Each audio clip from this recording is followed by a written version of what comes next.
राधे राधे बहनों, स्वागत है सभी का मेरे YouTube चैनल पे। आज हम वैशाख चतुर्थी की कथा सुनाने जा रहे हैं। वैशाख चतुर्थी की कथा विधि विधान से करनी चाहिए और कैसे करनी चाहिए। एक बार पार्वती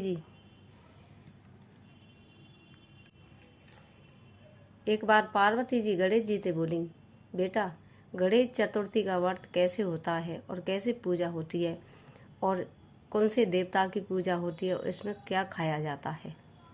गणेश जी बोले, माता इसमें गणेश जी की बक कुंडल गणेश जी की पूजा होती है और सारे दिन व्रत रह के कमल गट्टे का हलवा खाया जाता है।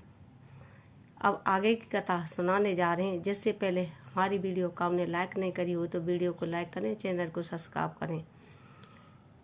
यही बात एक बार राजा धर्मराज युधिष्ठिर ने श्री कृष्ण से पूछी। जब कृष्ण भगवान बोले, एक राज में बहुत अच्छा राजा रहता, बहुत विधि विधान से भगवान की पूजा करता, सब देवता और सब डरते उससे। उसी राज में एक ब्राह्मण रहता। ब्राह्मण की 2 पत्नियां थीं। एक पत्नी का नाम चंचला था, एक को सुशीला था। सुशीला बहुत पाठ पूजा करने वाली थी, अपने धर्म के साथ सभी व्रतों का पालन करती और चंचला कोई व्रत ना करती, सारे दिन खावे खावे में लगी रहती। बहुत दिन बीत गए बुन्ने व्रत करते करते। जब सुशीला के एक कन्या का जन्म हुआ और चंचला थी, उसके एक पुत्र का जन्म हुआ।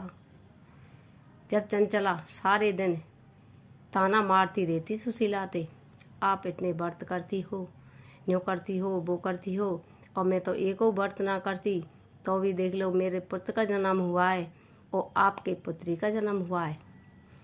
जब सुशीला गणेश चतुर्थी का गणेश जी का व्रत रहने लगी और बड़ी विधि विधान से पूजा करती गणेश जी की, सारे दिन व्रत रहती, शाम को एक टाइम भोजन करती। जब गणेश जी ने सपने में आकर सुशीला को दर्शन दिया, सुशीला के कन्या पैदा हुई। जब कन्या से दुखी होकर सुशीला गम में बैठी थी, जब गणेश जी ने सपना दिया कि आपके कन्या के मुँह से हीरे मोती की वर्षा हो करेगी और आपके घर में एक पुत्र का जन्म होगा। जब बहुत दिन बीत गए, सुशीला की पुत्री के मुख से हीरे मोती झड़ते और एक पुत्र का जन्म हुआ। पुत्र का जन्म हुआ जब ही उसके पति की मृत्यु हो गई तो चंचला सारे धन को लेकर और अलग हो गई।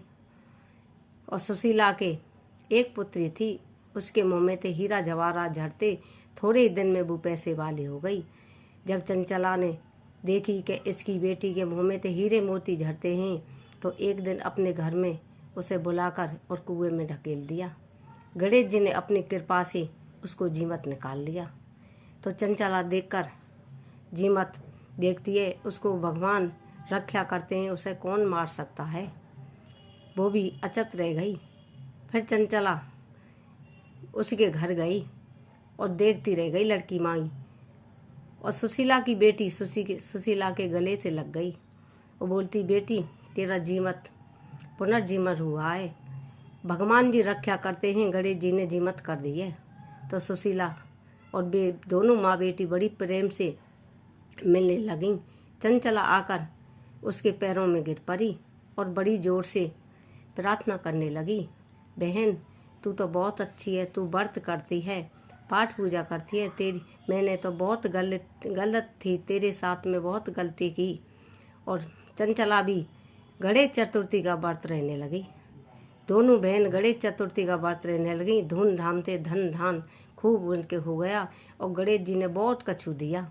तो सभी बहनों को गणेश चतुर्थी का व्रत करना चाहिए। जब श्री कृष्ण भगवान बोले पांडवों से, यही व्रत आप परिवार सहित करना चाहिए, तो पांडवों ने परिवार सहित और बच्चों साथ सबने व्रत किया, उनको राजपाट वापस मिला। गणेश जी बोले, माता जी यही कथा सारी की विधि हमने सुनाई है आपके लिए, और गणेश जी की जय ही कथा है। जय हो गणेश जी महाराज। जैसा सबको रानियान को दिया और पांडवन को दिया, जैसे भगवान गणेश जी सबको जय। जय हो गणेश जी महाराज। जय हो माता पार्वती जी। जय हो चौथ माता।